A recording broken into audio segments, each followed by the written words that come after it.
I like reboots. Reboots has given me a reason to like revitalize my love for Final Fantasy VII. It's given me a way to retrospectively look at Devil May Cry.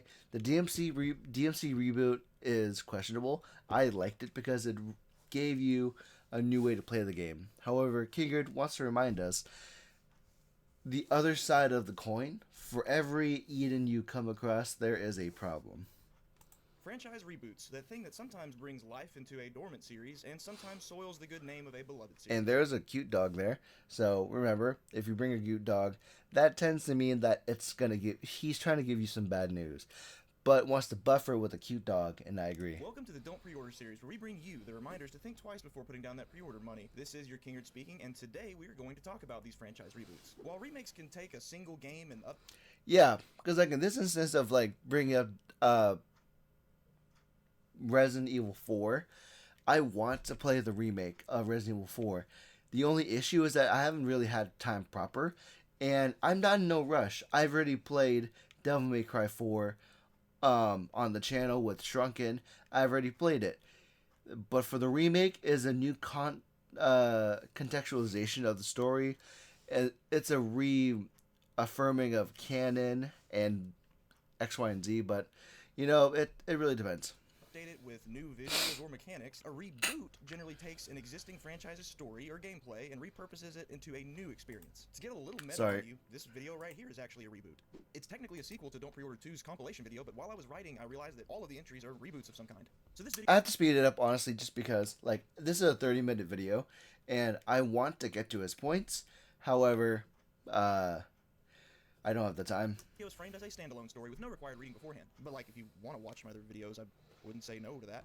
Rebooting a franchise happens for all sorts of reasons. Sometimes there hasn't been a release in a while. Sometimes a series just wants to hop on. I don't know how I feel about the upcoming Suicide Squad game, because if it plays anything like Marvel's Avengers, we are in a bad situation. We are in a bad place if it plays like Gotham Knights. However, playing as Barbara Gordon, Batgirl is the only way to play Gotham Knights. New trend, or maybe the last few entries were received about as well as a Chick-fil-A in Toronto. No, I think that one actually did end up doing fine after the protests, but you get the idea. He's cool. I don't want to talk about Chick-fil-A. Oh no. Anywho, video games. Boy, come back. Not every video game reboot turns out to be a God of War. Sometimes, despite something top... God of War, I would argue that God of War is not a reboot. It's, I mean, the namesake itself is a reboot, but the fact that this, even though it's a reboot, it is a continuation of the God of War series from 1 through 3 back in Greece. This is a reintroduction, and it also tells you about the history of Kratos prior, but this is a new game in terms of it being in a different land with a different premise. Saints Row, on the other hand, has problems where essentially it's a group of kids who can't pay for college, so they think that the best way to get money quick is to heist. And Saints Row, in particular, is a bad reboot to the original franchise, which got wilder and crazier during its release at the same time that GTA was made. The product inside still cripples your nostrils with the stench of modern gaming. Today we'll take a peek at 3 game reboots that gave pre-order baits. Yeah, I would argue that, because like the most pre-orders for reboots are based on hype on a established franchise. Ordering fans the shaft in one way or another. Let's pull out the receipts and talk about it. Developed by NetherRealm Studios and published by Warner Brothers Games, Mortal Kombat 1 was the third beginning of the Mortal Kombat series. What? Third beginning? Hello. Forget it. That was supposed to be like a dog phone. It didn't work. Hey, that really sucked! I'll just hold her. Forget it. Let's move on. This is your Kingard speaking. There's only 2 timelines if you don't count Mortal Kombat versus DC. Well, we don't count. Reset the story, then we're calling it a reboot. Sorry about that. Winnie, you're not traumatized by any of this. Yeah, technically it would, from my understandings of what Mortal Kombat 1 is, for the new Mortal Kombat 1, it's a new timeline, and they even instigate instances where, hey, this is not the original timeline, what was I like in other multiverses or other timelines. It references the previous games in the form of someone who has time traveled, who has universe jumped. The short version is that Mortal Kombat 1's story uses time travel to begin a new timeline. While technically still a sequel to 2019's MK11, Ed Boon, co-creator of the series, says it's still a reboot. Fair enough. Hold on. Wait, what was it? What was the thing again? 2019's Then again, she is attractive. I have a problem. MK11, Ed Boon, co-creator of this. Beginning of a universe. It is not a continuation of Mortal Kombat 11, so the characters have completely different roles in the new timeline. And yeah, it's like, it's a reboot just because like it's rebooting its franchise in the same way that there was Infinite Crisis, or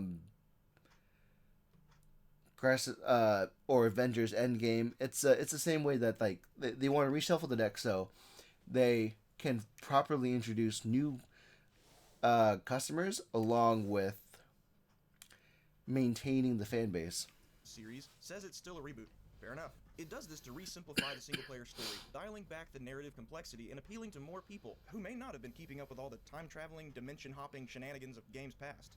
If you ask some fans, the decision to make MK1 a soft reboot might have been because the writers at NetherRealm kind of wrote themselves into a corner with MK11, and their best move was just to go back and start over with the characters that you all know and love. Unless that character is D'Vorah, in which case I'd have to report you to the proper authorities. D'Vorah? The Mortal Kombat fanbase is huge, so naturally leading up to this game's release, there was going to be a lot of hype. And if you're a repeat viewer, you already know that a lot of hype leads to pre-orders. Let's see what NetherRealm used to entice the masses to buy before they tried.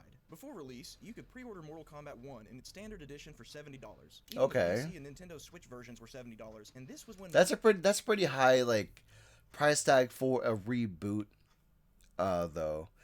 Only some Switch games will be $70, but that is like $70 is a large commitment for people. Heck, even the recent like World of Warcraft thing is set at $90, and that again is a large ask, which I would argue by putting the price point at a higher benchmark, it will produce lesser sales, because we're in a society where $70 means more than it did 5 years ago, 10 years ago. Most releases for those were more often still at $60. This will be important later. The next step up was the premium edition at $110, which aimed to hit players right in the instant gratification bone. Sorry, water. Hold on. But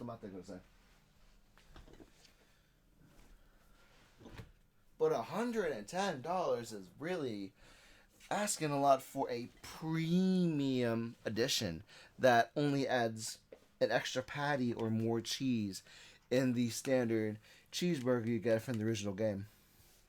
By giving early access, 6 DLC characters, and some in-game currency. It's horrible. In-game currency? Oh, right. Microtransactions, right. And then there's a battle pass that can earn you currency, but if you leave it, it's fucked. A time when it used to absolutely enrage people when a game would market its DLC before the game had actually even come out. I mean, really, what better way is there to scream, "You're not buying a full product from us," than marketing the extra content before the game's release? It's like the studio just... Yeah, Gotham Knights was a really bad example. insults their own game.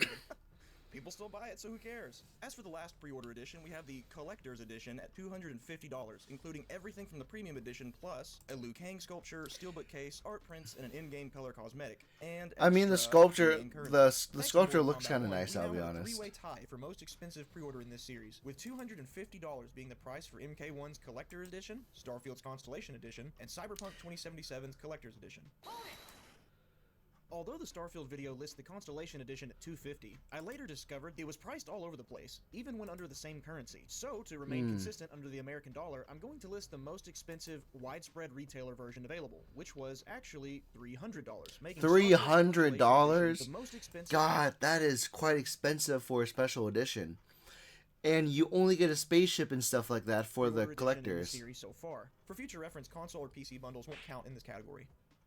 GameStop's pre-order came with a steelbook, but all 3 editions, no matter where you got them, came with access to a 3-day beta and the character Shang Tsung, which without pre-ordering, you'd have to purchase separately on your own later. You know, Shang Tsung, the character that's been in the Mortal Kombat series since its inception in 1992 and playable since 1993. Make sure you pre-order. And Shang Tsung, the Shang Tsung advertisement is meant to entice the older fans, which was dirty but is effective. Or else you're gonna have to pay for this thing that has already been in the series for decades. Thanks, NetherRealm, what a steal. I mean, they did the same thing with Shao Kahn in MK11, and people still threw their money at it then, so why would they bother coming up with something else? If it ain't broke, don't fix it. Yeah. And despite plenty of comments telling you clearly don't understand what the beta does. Is does change your commentary on the subject though. Betas are not trial of the game to discern whether it's part of the purchase. Neither demo or trial is on. But yeah, that is agreeable because like I feel like most games should push for the demo model because after case in point after I never knew what Lies of P would have been if the demo wasn't available. And the demo gave me a better idea of like, hey, if I'm going to buy one game that was released in 2023, this game has my money. I don't have it yet because I don't have the money. But if I did have that money, then I would have been more than willing to play this game day one because the demo gave me a reason that, hey, maybe the $70, $60 would have been worth it. Me that I don't understand what a beta is, I still find the concept of a AAA company charging you to play their beta still absolutely wild. Multi-million, multi-billion with a B dollar companies are charging you to help them finish their product. Hey, you know what? Since we're here, my house could use a pretty deep clean, so how about you pay me $70 and get on over here and help? And Chop Chop, my annual watch party for MK Annihilation's coming up, and I need this place looking like future Chrome. Anyway, a personal red flag for me is how much of MK1's marketing went into the DLC, not even the game itself. Yes, DLC characters have become a staple of the franchise in recent entries, and congrats to NetherRealm for getting DLC is important and be excited to know content was held out on them from the game's launch. But man, the online buzz around Homelander and Omni-Man as purchasable characters seemed like it was more of a focus than the base game even. Yeah, you know that's the problem because like you want to buy the game for the core content, not for the DLC, for the extra content you provide. I'm excited for a cheeseburger because of the cheeseburger. I don't need to be excited for a cheeseburger because if I pay for a cheeseburger early, I'm more excited for the extra patty, the extra cheese, the extra condiments. That's not the point of buying a cheeseburger. I want to buy the cheeseburger for the cheeseburger itself, not the potential of an extra patty or cheese. I would have ordered that instead. Thing that already carried a price tag of $70. Don't get me wrong, if a game's gonna have DLC, I'd much rather it be content like characters instead of just cosmetics, but does it not seem odd to you that a full-priced game is already marketing their add-on content before it's even been released? Mortal Kombat 1 was released, and the final product of the rebooted story was actually pretty good. The core gameplay loop was as fun as expected, and the story was pretty well received. Well, most aspects of it anyway. You Outworlders believe yourselves so superior. Because of Quan Chi's magic, my realm's people are no longer poisoned by sunlight. We finally escaped. That blade's enchanted. We can't help what we are. That we feed on blood doesn't make us evil. Is that this rebooted? I mean, I would argue that wasn't too bad of a voice of a VA. There have been worse VAs from Megan Fox. Came a rebooted business strategy, a strategy to chase one gaming trend in particular. The live service trend of in-game, less features. For things that were present in previous games but not in MK1, let's name some. Dialogue between characters in ranked and towers. Dialogue? So people could join larger competitions. Pinning moves on the screen so you wouldn't have to keep pausing the game to see them. Stage fatalities, stage interactables, character tutorials, loadouts. In MK11 you could customize 3 pieces of gear per character, but in MK1 it was only 1. And being able to see existing cosmetics before unlocking them from the loot box shrine. It's true, a lot of these features don't break the game, but a pretty good consensus online was that this game probably could have used a few more months of development. After all, maybe they could just add... Most games do better if you just like stalled it. The majority of the times, games that are unfinished are pushed because of corporate like persuasions. Some of these features in later, you know, that mentality that players have been trained to accept, like a battered housewife. Some of these live service fans have really got that I can fix them energy, I swear. Stop now, come back. I love you. But where the real controversy seemed to arise was in MK1's monetization. Microtransactions weren't new to the series, but this time it was different. Seeing a $10 Halloween fatality in the game store lit the player base for $10, especially considering extra characters in the game were priced at $7.99. A brand new character with their own moveset was cheaper than one fatality. NetherRealm quickly thanked players for their feedback and added a couple more items to that $10 purchase. And I haven't even mentioned the Nintendo Switch release yet. Oh my god. That is a little atrocious. Online was what NetherRealm approved for release. Or Warner Brothers, I don't know. If you're anything like me, you I saw a lot of that like news through Twitter. Very like there was a lot of news about it, and like it's really concerning. Like, how does the Switch not perform well, or like they didn't build the game to play well on the Switch to begin with, because the Switch is like almost locked at 30 frames per second, but they didn't account for it.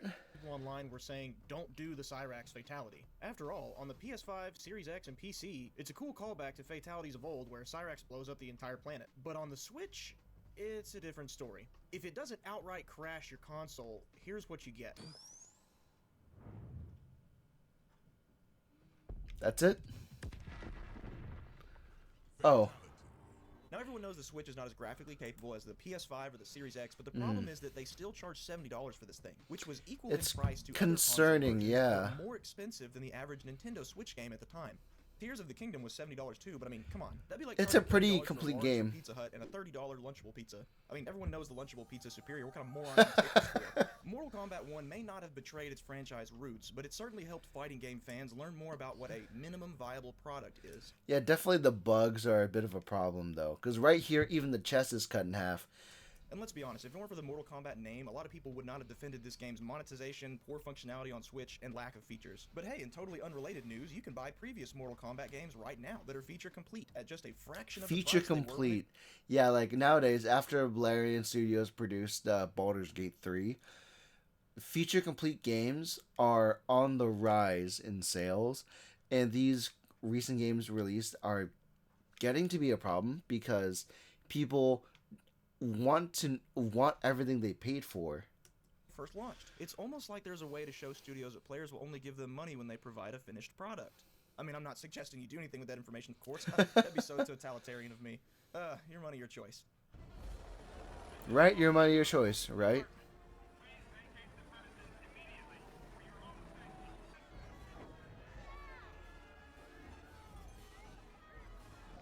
Oh yeah. Campaign early access.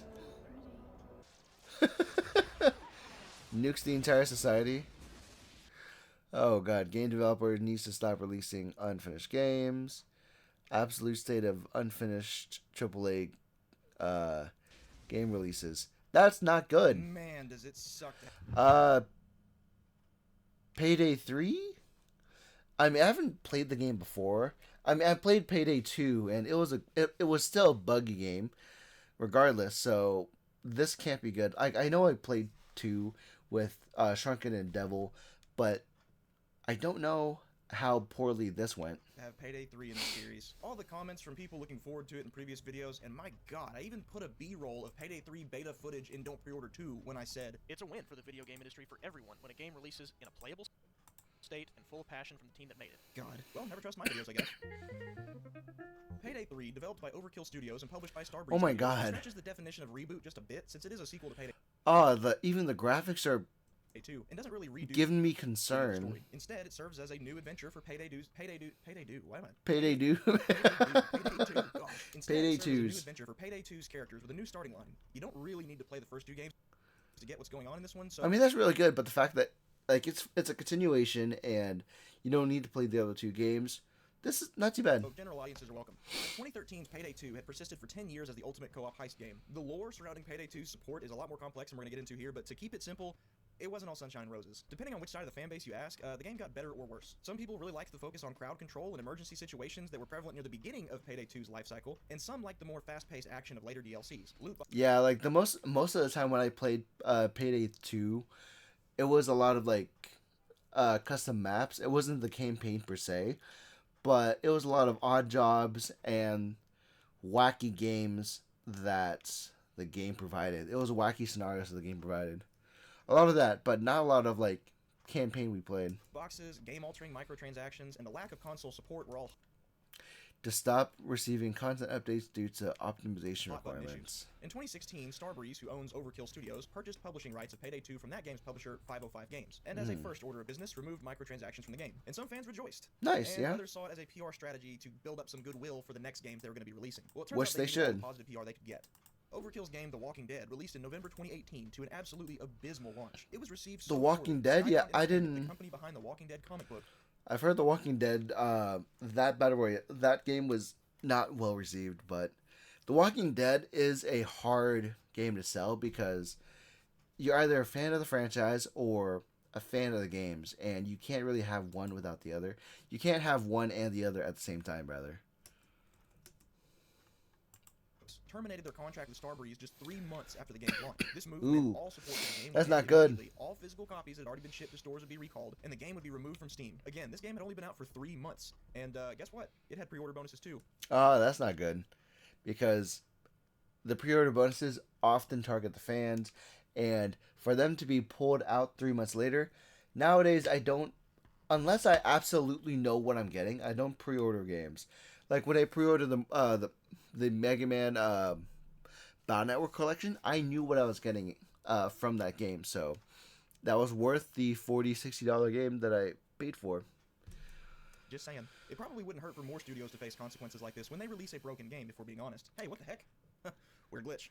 Anywho, all of the red flags were there leading up to Payday 3's launch. This isn't something to celebrate, but I did bring this up to somebody in the comments. Wherever you are, I hope you... Looks like a functional Since any game. studio with more than 2 brain cells to rub together knows most players don't trust gaming journalism anymore. An event was hosted where Starbreeze brought in YouTube content creators to come play beta versions of the content game in creators? exchange for promoting it on their YouTube channels. You may have seen some of these videos yourself if you follow a variety of gaming channels. There's a lot that could be said about this situation in its entirety, probably even enough for a whole video if I'm being honest. As for the game's price, Payday 3 actually has a distinction in this series. A distinction. The standard edition was priced at $40 instead of the new That's industry standard nice. at $70. Starbreeze attributed this pricing to wanting gaming to be more accessible and more affordable. On its face, that sounds more generous, but That does Business sound pretty 101 good. says that the cheaper the game, the more likely people are to buy microtransactions, which are far and above more profitable for live service games than a base cost is. But I suppose. so a $40 ticket to the base game sounds pretty good to me. If you weren't waiting for the game to hit Game Pass on release, Payday 3 can be pre-ordered in its standard edition for $40, its silver edition for $70, which came with 3 days of early access, a 6-month season pass for automatic access to some future DLCs, and the Dark Sterling Mask cosmetic. The gold edition For cosmetic, which again, paying extra money for just cosmetics doesn't sit well with me. The perks of silver and 6 more months of a season pass, the cosmetic Skull of Liberty mask and Gold State gloves, or finally the collector edition for $130, which added a deck of cards, a letter to the membership club, The deck of cards does look good. some stickers, and a gold collector's mask. Today also brings us a new record for number of pre-order editions with Payday 3's 4 different editions. Retailer-specific God. versions won't count. Sorry, Battlefront 2. And if one edition has both a physical and digital version, oddly enough, the most expensive version of the game didn't come with the early access period that was included That's in the too cheaper bad. options, probably since it was a physical copy of the game that retailers wouldn't distribute till launch day. Weird choice though, I'm not really sure why Starbreeze would do that. All pre-order editions came with the same cosmetic mask and outfit as well. Was the instant gratification worth it? Well, during Payday 3's early access period, players who'd forked over cash early were met with the exact opposite of instant gratification. Server instability and crashes made it tough for players to stay connected. Server The game crashes, required that's a online problem. access to play anything other than the tutorial, that's a problem. PlayStation 5 players discovered they were actually playing an older build of the game that wasn't intended for release, not the most updated one. This meant that crossplay was not available for PS5 players during that time. To stick it to the PlayStation What was accessible? What made it accessible for me was the ability to crossplay for PlayStation 4. I got to crossplay with other people that were still playing the game up until today, and for them to do that, not great. Players even more, digital pre-order bonuses were also not available to them because of server issues, with Starbreeze stating that they'd be viewable on players' accounts on the official launch day, but not during the early access period. And then finally, a lot of players who purchased from the Epic Store couldn't even get past the intro screen. Really? Starbreeze for being That communicative during this sucks. time, but people didn't purchase tweets, they purchased a game. And when Payday 3 officially launched, even more people who were ready to play that game flooded into the already struggling servers. And so, in true bank robber fashion, players who had purchased the game were instead rewarded with a playable tutorial and a loading screen for their money. Payday 3 That is servers not were great. so unprepared for the traffic, it was nearly impossible to find a single game no matter how long you sat in the matchmaking. Jeez. Some YouTuber post-launch reviews just included footage of the matchmaking screen, since that's all the gameplay footage they could even get. Dad, when do we get to the ride? This is the ride. Payday 3 eventually got into a playable state like 9 or 10 days after 9-10 days later. What probably would have been their peak player count was completely squandered. As of this video's recording almost 2 months after launch, Payday 2 is beating Payday 3 in Steam's player count by over 5 times the number of players. That makes a lot of sense because people are thinking like, what the heck? I paid for this game and it's not letting me play it. I'm going to play a game that's more sustainable. I'm going to play Payday 2. If you don't count the people that are still playing their downloaded betas. It's too bad those pre-order bonuses for Payday 3 don't transfer backwards to Payday 2, or maybe people would have actually gotten to use them. right? By daring to dive into the controversies of Diablo 4, Oh, I'm fully aware Diablo there's some rabid defenders 4. of this game that will immediately be turned off just by its inclusion here. But pretending our favorite series can do no wrong is about as helpful as the 9 button on a microwave. That's easily like a big. And I just played the game too, after like months of it being in out to the public. It is a pretty okay game, but the way the game is played is very much more for the casual Andes, for the casual people who like get off their job and wants like a few minutes of their time to themselves.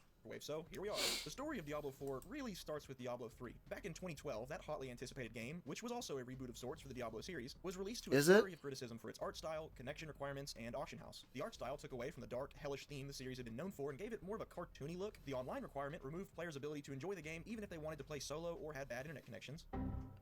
And that sucks. Removed the primary purpose of even playing the game by allowing players to purchase better loot with real money. Diablo 3 had been a huge departure from what made the first two so beloved in a lot of ways, even though the core gameplay loop of dungeon clearing and loot finding was still present.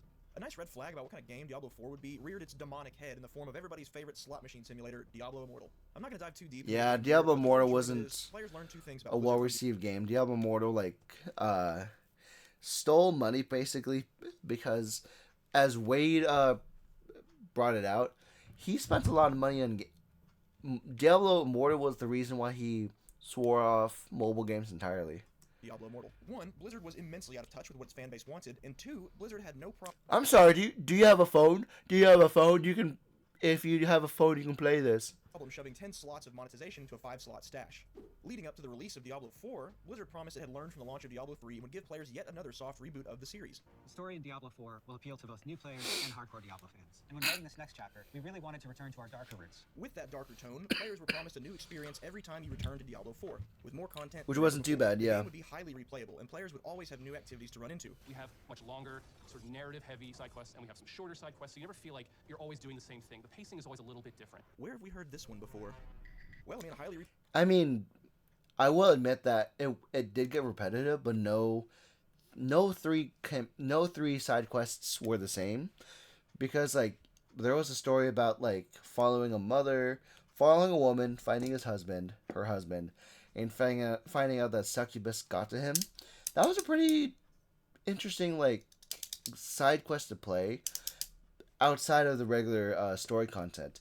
And for the enemies to scale up with you, it never gave you a moment of God.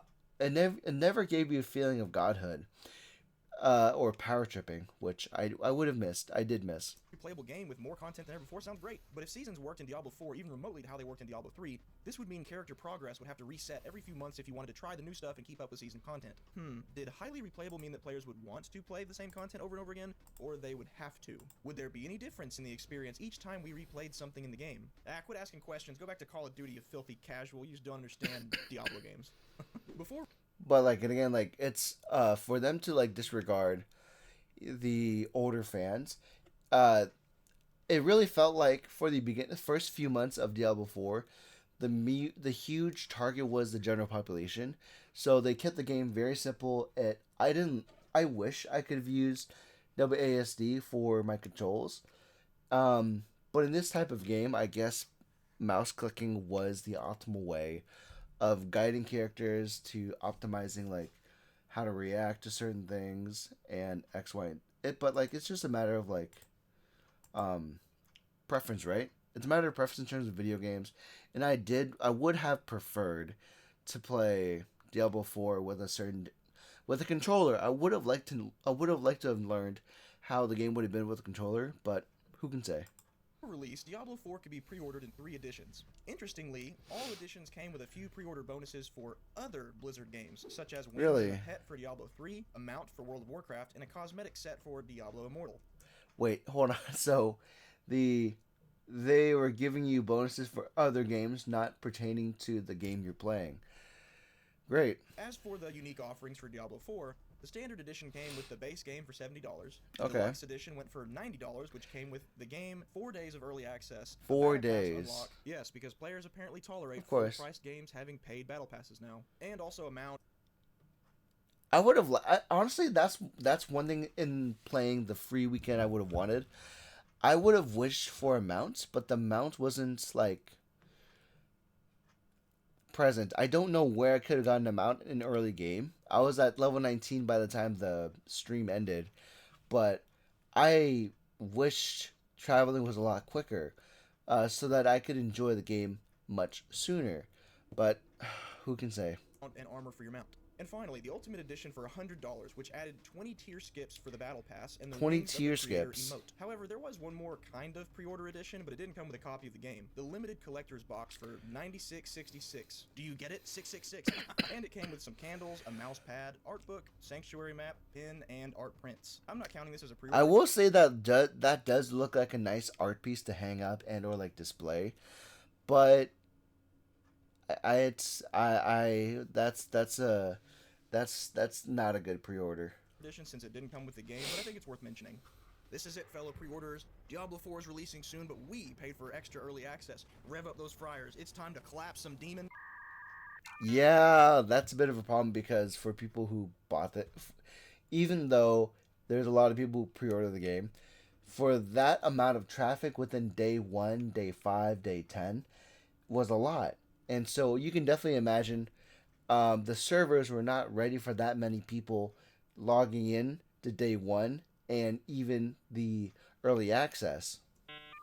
True to form for modern gaming, Diablo 4's early access period granted many players with absurdly long queue times, or simply wouldn't allow them to connect to the game at all. It's almost like tolerating and defending bad servers for AAA launches leads to that happening more often.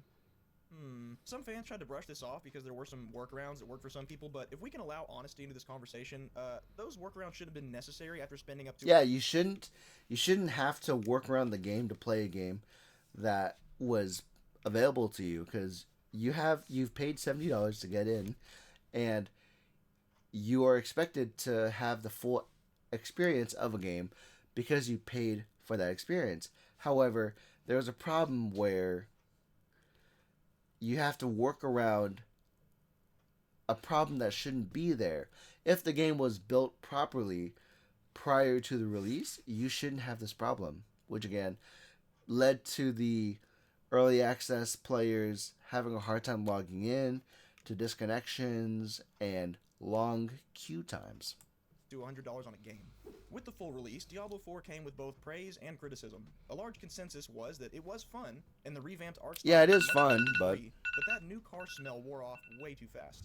Highly replayable content actually meant repeating the same or very similar quests and dungeons over and over and over and over and over. Phone call, Mr. Plankton. And the next day. and the next day, and the next day. The grind wouldn't have felt so tedious if you'd actually gotten more powerful as you went. But Diablo 4 included enemies that scaled in power with you, so you might be getting more powerful, but so is everything else. And when everyone's super, no one will be. And that was a big problem in my experience, because I started when I left the main city. The first quest was for me to go to a level 7 mission, and then everything scaled to level 7 mission, and the next mission available for campaign would have been level 12 and level 15. But then after level 19, all the missions eventually scaled up to my player level. And by the time I finished my stream for the free weekend, I was at a place where everything was brought up to my level. I never felt powerful. And it's meant for, it definitely shows its and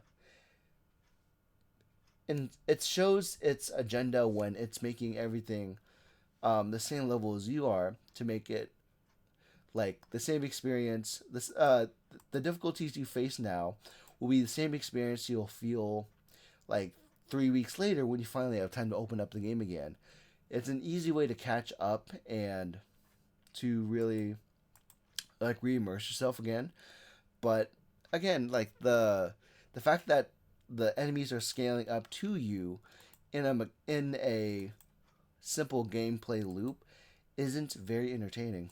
But that's what Diablo's about, repeating and farming. Well, yes, but what happens when the objectives being repeated and farmed aren't varied or rewarding enough even for Diablo standards? Well, apparently, you get an army of die-hard Diablo fans online trying to gaslight you into agreeing that seeing the same areas, button mashing against the same enemies, and grinding the same loot repeatedly is the second coming of Christ. Never before have I seen a game get criticized so much, and every time I see it criticized, the person has to give a disclaimer like, well, maybe I'm the problem, maybe it's me.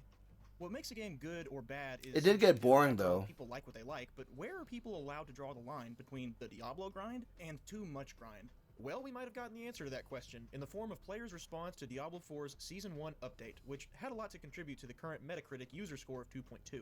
This update slapped players with nerfs across the board that made leveling up slower and required even more grinding than it already had. Not to mention, the seasonal update meant if you wanted your character to be eligible for season rewards, you had to start their progress over. So couple that with a longer grind and you've got yourself a one-way ticket to Snoozeville, USA. It honestly wouldn't have shocked me if Blizzard had considered adding like XP boosters to the shop, but maybe Googled nerf XP, make players pay for it back, then saw the crap. But then again, the problem was like even if we had like an XP booster, for my experience, it doesn't change the fact that when I level up, I'm going to be the same level as the enemies. Not, oh, I'm going to be level 20 in a map that's level 15. I'm going to have a power trip because I'm 5 levels higher. It's a problem. Show Marvel's Avengers went through, so they just said, never mind, just dish out $30 cosmetics. I'll say it though, if you tolerate and feed into the monetization of Fortnite in a game that's already full priced, you are the reason why we will see that again. These changes in Season 1 were met with so much player backlash, even Blizzard admitted it was a bad idea and promised to never do it again. Allegedly. That an artificial increase in players' time in-game led a lot of people to question how much longevity Diablo 4 would really have. Uh-oh. Hello. If players were upset about having to repeat the game's content more frequently, how much fun could it really be? That's the opposite of how a player should feel about a game. They should play it repeatedly because they want to, not because they feel like they have to. Little baby man. They should want to keep replaying it, not feel like they have to. Unless you're meeting in Lumbee to farm some chickens, of course. That gets a pass. But never fear, Diablo fans. Your seasonal character may be useless in the next 3 months, and grinding the same 3 skill attacks. Because that will be a problem if I kept playing the game, because I was playing Necromancer, and if my character would have been invalid in 3 months, I don't know if I want to play the game again, because the game alone makes me want to have friends along with me to pad out the mundane of that game. But for it to like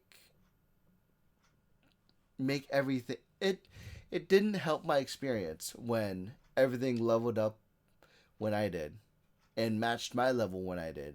Up until a point where, oh, you finally reached a place to where you're underleveled. And then in that map, oh, you finally matched the level of the dungeon you are underleveled in previously. Axe may give you carpal tunnel, but that $100 pre-ordered emote will last forever. In a brand new segment for this series, it's time to give out some rewards. We'll catch up on the winners of previous videos too. Pre-order rewards? In a 100% completely objective, solely based on fact award, we have the Wind Waker Award, which will go to the game with the best pre-order bonuses in its highest edition.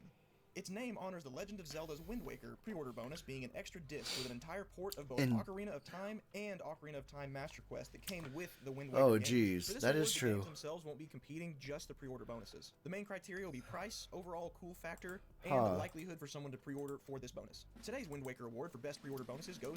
I gotta be honest, like, this looked like a really good statue to have. If you were a fighting game aficionado, this thing would have been great to have in like as like a in the corner of the room to like a table piece. 2. Payday 3's Collector Edition. Really? The cheaper editions of the game having early access and the most expensive one not having it is about as cool as showering with your dad, but the gold mask makes for a way better looking collectible than MK1's Liu Kang statue. Okay, I will admit, now that I'm zooming into the Liu Kang statue, yeah, no, that's a problem. But yeah, I think he's gonna go into more details about who has the best loot and who has the best like pre-order bonuses. But I think that is the video. Like, those are easy reminders as to why you shouldn't pre-order games. I will say that there's a place for people to pre-order games, it's very lucrative for you and your in your incentives if you were to like pre-order a game you know you're gonna play for sure. For me, I wish I can pre-order Final Fantasy Rebirth, but I don't have a PlayStation 5. I have PlayStation 4. And for me to have pre-ordered what was it? Mega Man Battle Network, I knew what I was getting and I loved it. There was it was a complete it was like a complete content game. And I knew what I was playing. I was really enjoying it.